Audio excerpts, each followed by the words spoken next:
A few days ago, online fraudsters successfully took over one of my bank accounts and they cleared every little money that was in it. And guess what? I unknowingly aided and abetted them. Now, if you want to know how this happened, what I did wrong, and what you could do right so that you don't become a victim, this video is for you.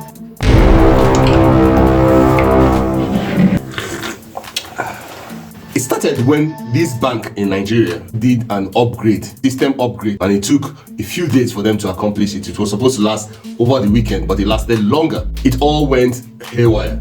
Alright, a lot of people complained online of multiple deductions from their accounts, even when they are not performing any transaction. And when they do perform a transaction, they are billed several times over. Mine was money that actually disappeared from our account. I moved 250,000 naira to that account, and I was supposed to make a series of payments from it. You see how I noticed? So it turned out that while I was making those payments over the course of a few days, I was noticing that the account balance is not reflecting the expenses that I made. I went, like every other person would do, to the transaction history, alright, and discovered that out of that 250,000 naira, my account balance was almost low and it is missing 82,000 naira. For this terrible administration, I went crazy. It wasn't funny. How can 82,000 naira disappear from the account? It's not reflected in the transaction history. I didn't spend that money, or I can't recall spending that money, and it's gone. I decided on what to do. I was going to go to the bank the next day to complain so that it can be rectified. I was sure that it was a minor glitch, that the money is still in the account, but it's just not showing on my end. However, if you bank in Nigeria, you will know that the customer care section of most banks in Nigeria is characterized by long, unending queue. They never attend to customers on time, or rather, the problems that customers come with can't be settled very quickly. Right?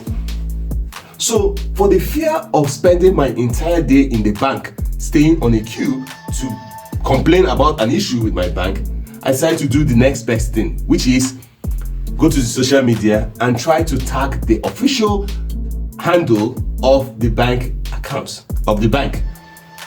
They have been advertising on the radio. You can chat us up on WhatsApp, you can go to X and contact us.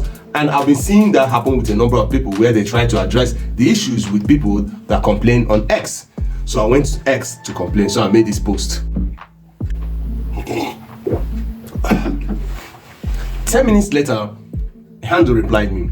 It has the official name of the bank customer care on it, and said, click on this and let's chat on WhatsApp so that we can try to rectify your problems. I clicked on the thing. It took me to a WhatsApp handle, and they gave me an option: press 1 this, press 2. It was basically official. Press 2 if the complaint is about debit card. Press 3, I pressed the 4, which was for account issues. And they asked me what was the problem. I explained what the problem was. They said they needed to verify that I'm the owner of the account, which I expect because that's what they usually do. So they now asked for the account number and the phone number that I used to register it. I sent it to them on WhatsApp. Then I said that a short code has been sent to your phone number, the phone number you used to register it, to verify that I actually have access to that phone number. Short code are just, those numbers that they send, like 6 numbers they send in order to confirm, and it's called OTP, right? So I said, yes, I've received it, and these are the numbers. I sent them the OTPs, 2 of them. They said, okay, that's my official email, that a question, the secret question, have been sent to me there, that I should please read the question and reply the answer. I read the question and replied the answer. One last thing, they want to confirm the number, and they will send in another short code. 3 OTPs. And what is the OTP? I said, this is the OTP. I sent it to them on WhatsApp. And they said, kindly be patient, we're working on your account.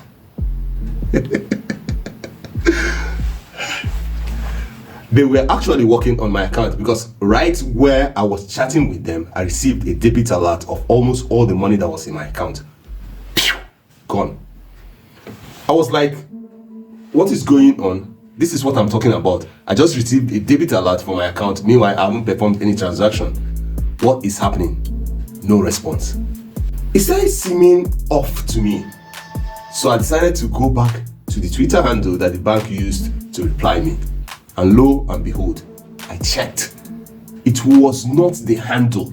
They just used the image of the bank and changed the name of the account to be the same thing with the official one. However, the address, the X address, is completely different. That was when it occurred to me that I had been scammed, and I aided it. I went back there and sent them a message. You have scammed me.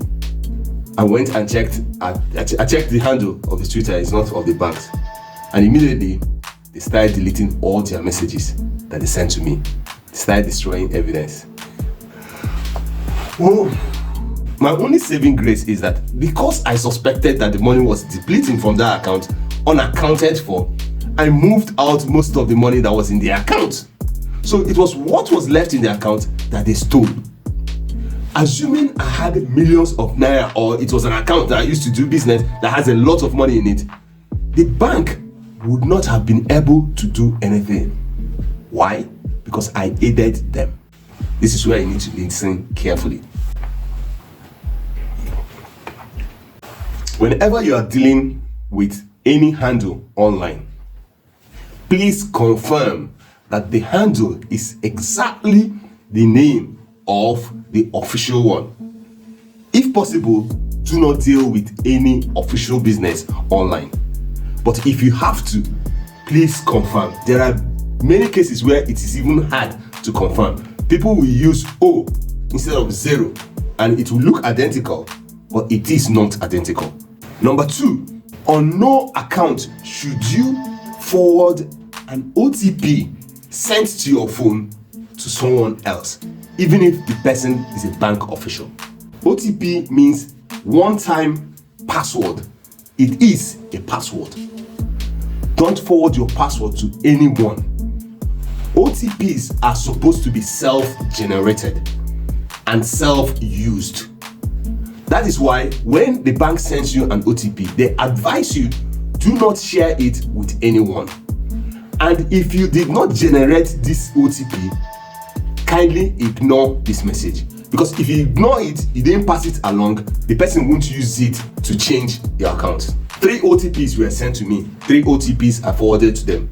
Now, while they were asking me these questions, they were actually changing the assets that I have through my mobile app to my bank accounts. The first OTP I sent them, they used it to onboard my app on another phone. Your phone can get back on any day, so you can buy a new phone and install a banking app there. Then if you want to onboard it, if you want to connect it to the bank is going to send an OTP to the number used to register that account. You can provide the account number and provide the phone number that was used officially to register it. The bank is going to send OTP to that number. So the first OTP that was sent to me on one-time password, I forwarded it to them to onboard the app on another phone. Then the second OTP sent to them was they've pressed forgot password to log into the app. You can forget your password and the bank will send OTP to the number registered, and you can now change your password. So that's how they got the app and changed my password. They need one more OTP for it to all work, and that's the most important one, your transaction PIN. Without the transaction PIN, they will see all the money in your account, but they can't move the money. However, I still forwarded them the third OTP, and that was what they used to change the transaction PIN. And immediately they changed the transaction PIN, the account was now open to them to do whatever they want. They simply transferred the money like I would. The bank is assuming that they informed me 3 times of the changes I wanted to make because I bought a new phone, and after I did a transaction. So in the eyes of the bank, everything was nice. Don't ever send your OTP to anyone. If anyone asks you to show him or send it to them, it's probably fraudulent. If you ask the bank to generate an OTP for you and they generate it like you are in the bank, they are not even going to ask you to show them that OTP. They are going to tell you to use it in your phone. You only have access to that OTP. Don't send it to any other person. Number 3 of what you need to do if you don't want to be defrauded by fraudsters online, there is a kill switch for every bank account. It is a short code. Learn the one for your bank.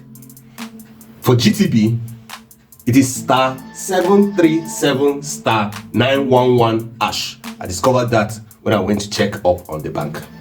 For every bank, it is a kill switch to block your account. So in case of emergency, you made a mistake against all odds, and you need to block the account even though they have access to it. You can do this from any phone.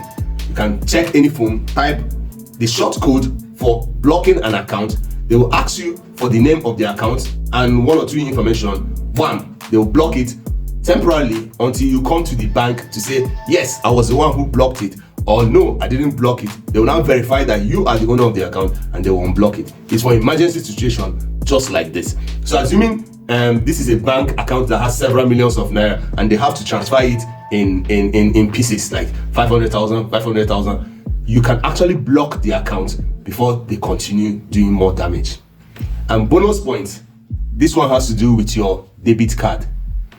The last 6 digits on your debit card is what can publicly be known, more especially the last 4 digits. But on no account should you tell anyone online your entire number of your debit card as well as the number at the back of your debit card.